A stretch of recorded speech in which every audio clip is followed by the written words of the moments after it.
भगवान बुद्ध का किस्सा गौतमी को संतोष। किस्सा गौतमी का विवाह श्रावस्ती के एक व्यापारी के पुत्र से हुआ था। विवाह के कुछ समय बाद वह पुत्रवती हुई।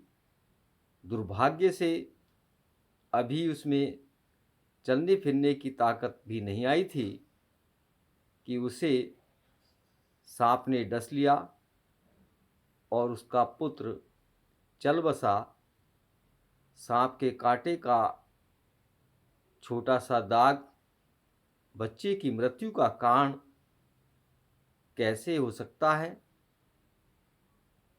उसे यह विश्वास ही नहीं होता था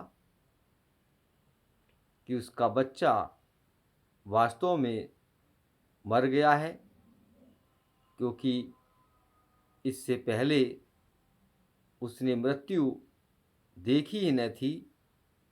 इसलिए उसने अपने पुत्र की मृतदेह ली और एक घर से दूसरे घर घूमने लगी।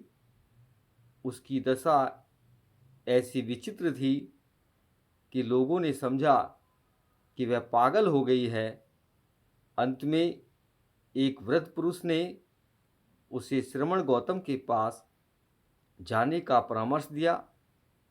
उसके भाग्य से तथागत श्रावस्ती में ही थे, इसलिए वह तथागत के पास आई और अपने मृत पुत्र के लिए दवाई चाही।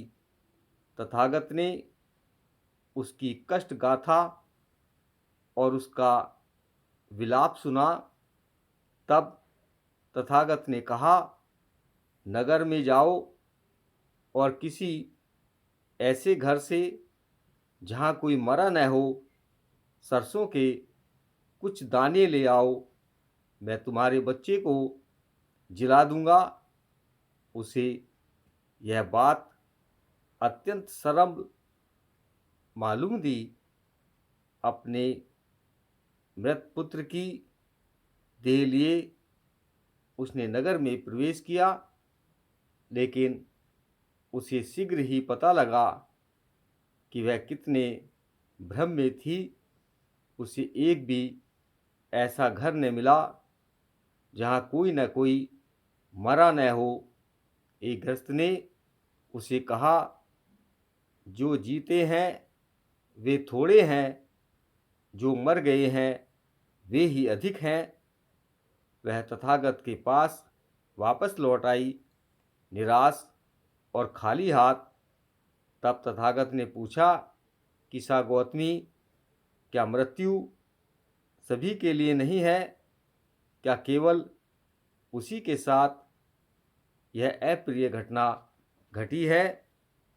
तब वह गई और बच्चे की अंतिम क्रिया कर दी। किसा गौतमी कह रही थी, सभी कुछ अनित्य है, यही नियम है। नमो बुद्धाय।